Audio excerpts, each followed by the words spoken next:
তো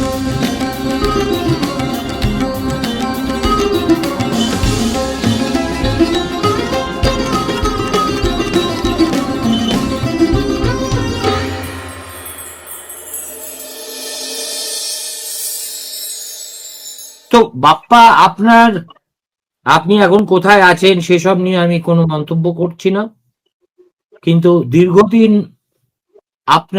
আপনি প্রায় বলতে পারি একটা অন্তর্ধান অবস্থায় ছিলেন।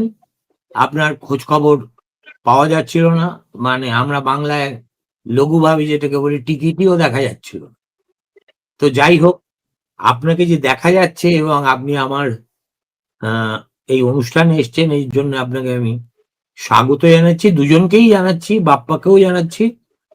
আমি জানতে চাই না আপনি কোথায় আছেন, আমি জানতে চাইছি যে এই এর মধ্যে একজন হিন্দু যুবককে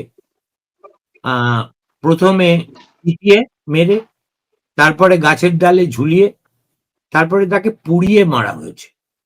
আপনি এই হিন্দু, বৌদ্ধ, খ্রিস্টান যে সংহতি মঞ্চ তার সংগঠক, এই যে জিনিসটা চলেই যাচ্ছে চলেই যাচ্ছে চলেই যাচ্ছে, এটা হচ্ছে কেন? 1 নম্বর। এবং 2 নম্বর, আপনার কি মনে হয় Yunus government is complicit in this? মানে যেমন দাশগুপ্ত সাহেবের বাড়িতে পুলিশি প্রহরায় লুটপাট হয়েছে, আপনার ক্ষেত্রে তেমনি কি পুলিশি মদতেই এইসব ঘটনা ঘটছে?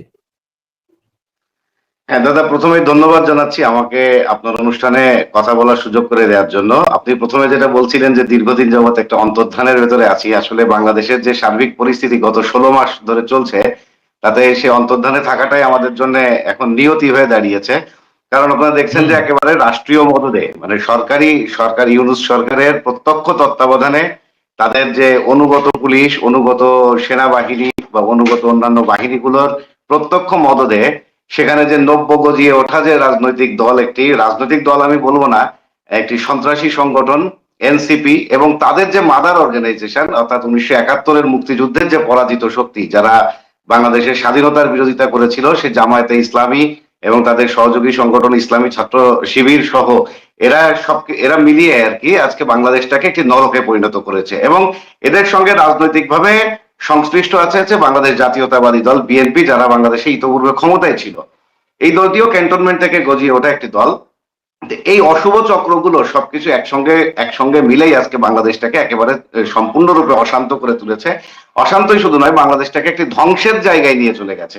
আজকে আপনি শুরুতে যেটা বলছিলেন যে একটি বিদেশি দূতাবাসে, বিদেশি হাই কমিশনে, ভারতের হাই কমিশনের উপরে যে আক্রমণ হানা হয়েছে, এবং একযোগে শুধু ঢাকায় নয়, ঢাকা এবং রাজশাহী, চট্টগ্রাম, খুলনা, বিভিন্ন জায়গায় গতকালকে আমরা দেখেছি যে রাজশাহীতে ভারতীয় হাইকমিশনের সামনে নামাজ পড়া হয়েছে, এবং পরবর্তীতে হচ্ছে এই কাজগুলো চলছে। কালকে সারা রাত ধরে এক ধরনের তাণ্ডব চালানো হলো। হাদি নামে একজন সন্ত্রাসী, সে গুলিবিদ্ধ হয়ে মারা গেছে। সন্ত্রাসী বলছি আমি এই কারণে যে তার যে ভাষাগুলো এবং তাদের যে কর্মকাণ্ডগুলো আপনারাও নিশ্চয়ই ভারত থেকে লক্ষ্য করেছেন যে পুরো বাংলাদেশকে অস্থিতিশীল করার জন্যই তারা এই কাজগুলো করে চলেছিল। সেই হাদির মৃত্যুকে কেন্দ্র করে, মানে সেই মৃত্যুকে অজুহাত হিসেবে দাঁড় করিয়ে তারা কিন্তু এই কাজগুলো করছে। আমরা যেদিনই হাদি মারা গেছে, আমরা তার আগে থেকেও কিন্তু বলে আসছি যে বাংলাদেশের যে একটি নির্বাচনের তারিখ ঘোষণা করেছে, যদিও সেই তারিখে নির্বাচন করবে বলে আমরা বিশ্বাস রাখতে পারি না। তার কারণ হচ্ছে গিয়ে এই যে অবৈধ শাসন, এটাকে দীর্ঘায়িত করাটাই হচ্ছে তাদের লক্ষ্য। আজকে ইতিমধ্যে প্রশাসনের সর্বস্তরে, সিভিল প্রশাসন বলেন কিংবা আর্মি প্রশাসন বলেন, সব জায়গাতেই, পুলিশ প্রশাসন, সব জায়গাতেই কিন্তু এই জামাতে ইসলামী এবং মানে ইউনূস তো আসলে জামাতে ইসলামীরই একটি অংশ। এখন সেটা আমরা শুরু থেকেই বলে আসছি, হয়তোবা বাংলাদেশের অনেকেই সেটা প্রথম দিকে বোঝেননি। প্রগতিশীল নামধারী অনেকেই বিশ্বাস রেখেছেন ইউনূসের উপরে, বা শেখ হাসিনা সরকারের পতন ঘটানোর জন্য তারা নানাভাবে কাজ করেছেন, কিন্তু আজকের দিনে এসে তারা নিশ্চয়ই সেটা বুঝতে পারছেন। বিশেষ করে গতকাল রাতে যখন প্রথম আলো এবং ডেইলি স্টারের মতো পত্রিকার অফিস একেবারে পুড়িয়ে জ্বালিয়ে তছনছ করে দেওয়া হয়েছে, একদম শেষ ধ্বংসস্তূপে পরিণত করা হয়েছে। গতকালকে ছায়ানট, যারা বাংলাদেশের স্বাধীনতা সংগ্রামের সময় সাংস্কৃতিক কর্মকাণ্ডের মধ্য দিয়ে মুক্তিযোদ্ধাদেরকে উদ্বুদ্ধ করেছে, অর্থাৎ মুক্তিযুদ্ধে একটা বড় ভূমিকা রেখেছে, সেই ছায়ানটের অফিসও কিন্তু পুরোপুরি পুড়িয়ে জ্বালিয়ে শেষ করে দেওয়া হয়েছে। ছায়ানটের যে একটি স্কুল আছে নালন্দা স্কুল সেটিকে শেষ করে দেওয়া হয়েছে। এবং আজকে আমরা যখন কথা বলছি ঠিক এই মুহূর্তে ঢাকাতে জাতীয় প্রেস ক্লাবের ঠিক বিপরীতে উদীচীর কেন্দ্রীয় কার্যালয়, উদীচী সাংস্কৃতিক সংগঠন তাদের কেন্দ্রীয় কার্যালয়, সেখানে এই মুহূর্তে কিন্তু আগুন জ্বলছে। কিছুক্ষণ আগে তারা সেখানে আগুন দিয়েছে। তো এই কাজগুলো সবটাই করা হচ্ছে কিন্তু রাষ্ট্রীয় মদদে। এবং গতকালকে আপনারা নিশ্চয়ই সেগুলো দেখেছেন যে ডেইলি স্টারে যখন আগুন দিতে যাচ্ছে, তারা আগুন দিচ্ছে, তখন আর্মি তাদের কাছে করজোরে বলছে যে আমাদেরকে 20টা মিনিট সময় দিন, আমরা 20 মিনিটের ভেতর থেকে যারা জীবিত আছে তাদেরকে বের করে আনি। এবং তারা তখন দর কষাকষি করছে যে 20 মিনিট না 15 মিনিট নাকি 10 মিনিট। অর্থাৎ আর্মিও তাদের কাছে জানি এক ধরনের জিম্মি, বা আর্মি হচ্ছে যে তাদের কথায় উঠছে বসছে, এইরকম একটি পরিস্থিতি।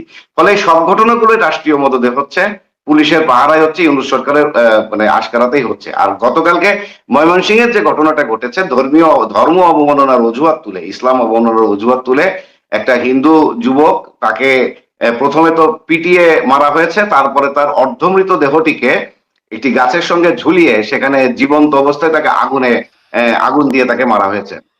এই যে বর্বরতা, এটাও কিন্তু সেখানে দীর্ঘ সময় ধরে এই ঘটনাগুলো ঘটছে, পুলিশ সেখানে কোনো ধরনের ভূমিকা রাখেনি। এর আগেও কিন্তু আমরা দেখেছি যে সেই রংপুরে একজন বাবা এবং ছেলে, তাদেরকে মারা হয়েছে। এবং এই গত 16 মাসে বাংলাদেশকে হিন্দু শূন্য করার জন্য, হ্যাঁ, আমি একদম পরিষ্কারভাবে বলতে চাই যে হিন্দুদের উপরে ইথনিক ক্লিনজিং চালানো হচ্ছে, একদম জাতিগত মানে উচ্ছেদের পরিকল্পনা, সেটা নিয়েই তারা কিন্তু কাজটা করছে। আজকে একদিকে বাংলাদেশের সমস্ত প্রগতিশীল শক্তি, মুক্তিযুদ্ধের পক্ষে যারা আছে, আওয়ামী লীগ থেকে শুরু করে মুক্তিযুদ্ধের পক্ষের যত শক্তি আছে, রাজনৈতিক কিংবা সামাজিক সাংস্কৃতিক গোষ্ঠী, তাদের উপরে যেমন একটা হামলা বা তাদের উপরে একটা অরাজকতা চালানো হচ্ছে, একই সঙ্গে বাংলাদেশের যে সংখ্যালঘু সম্প্রদায়, বিশেষ করে হিন্দু সম্প্রদায়, তাদেরকে ইথনিক ক্লিনজিং করার জন্য এই সুস্পষ্টভাবে এই পরিকল্পনা নিয়েই কিন্তু আগানো হচ্ছে। গতকালকের ঘটনা তার একটি ক্ষুদ্র অংশ মাত্র। এ ধরনের ঘটনা আমরা গত 16 মাস ধরেই দেখছি, এবং আমরা আশঙ্কার সঙ্গে বলতে চাই যে এই ধরনের ঘটনা আমাদেরকে সামনের দিনগুলোতে আরো ভয়াবহ রূপে দেখতে হবে। ইতোমধ্যে দেখুন যে ভারতের ভিসা ইতোমধ্যে কমে গেছে, কিন্তু তা সত্ত্বেও বাংলাদেশে গত 16 মাসে যে পরিমাণ সংখ্যালঘুকে দেশ ত্যাগ করতে হয়েছে, এটা অকল্পনীয়। সঠিক সংখ্যাটা অত এই মুহূর্তে হয়তো হিসাব করে সঠিক সংখ্যাটা এই মুহূর্তে হিসাব করে বলা যাচ্ছে না, তারপরেও আমি অনুমান আনুমানিক করে বলছি আনুমানিক গত গত 16 মাসে অন্তত পক্ষে 5 লক্ষ হিন্দু দেশ ত্যাগ করেছে। অন্তত পক্ষে 5 লক্ষ হিন্দু, তারা বিভিন্ন ভাবে, সেটা বৈধ পথে হোক বা অবৈধভাবে হোক, তারা কোনো না কোনো ভাবে ভারতে এসে আশ্রয় নিচ্ছে। কারণ বিভিন্ন জায়গায় তাদের বাড়ি ঘরে হামলা করা হচ্ছে, এগুলো তো চলছেই। তো আমার বাড়িতেও হামলা করার জন্য এক ধরনের পরিকল্পনা করা হচ্ছে। আমার ন্যাশনাল আইডি কার্ডের তথ্য সংগ্রহ করে, আমার বাড়ির ঠিকানা, আমার পিতার নাম, মাতার নাম, এই সমস্ত কিছু সংগ্রহ করে তারা ফেসবুকে ভাইরাল করছে, যাতে আমার বাড়িতে একটা হামলা করা হয়। এবং আজকে সুশান্তদার বাড়িতে আমরা সেই মানে পরিকল্পিত হামলার ঘটনাটা দেখলাম, হয়তোবা কালকে আমার বাড়িতে দেখবেন। এরকম প্রতিদিনই কোথাও না কোথাও কিন্তু এই ঘটনাগুলো ঘটছে। আমরা বাংলাদেশ হিন্দু বৌদ্ধ খ্রিস্টান ঐক্য পরিষদ থেকে বারবার সেই কথাগুলো বলে আসছি।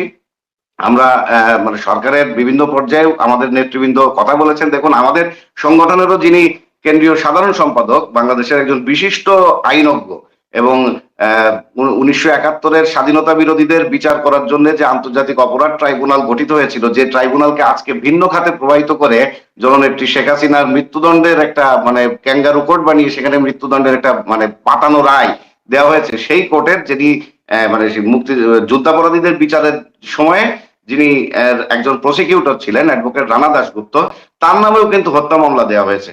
ওই ভদ্রলোকের বয়স, উনি 80 পর, এবং উনি একজন ক্যান্সার পেশেন্ট। তিনি নিজে হাঁটতে পারেন না, তাকে হাত ধরে হাঁটিয়ে নিয়ে যেতে হয়। তিনি সংখ্যালঘুদের অধিকারের প্রশ্নে সোচ্চার ছিলেন, তাকেও কিন্তু হত্যা মামলার আসামি করে রাখা হয়েছে।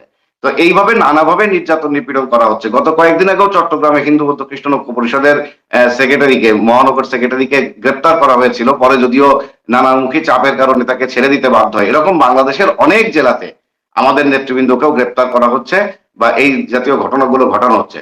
অর্থাৎ সব মিলে ইউনূস সরকার খুব পরিকল্পিতভাবেই বাংলাদেশটাকে একটি নরকে পরিণত করে ফেলেছে।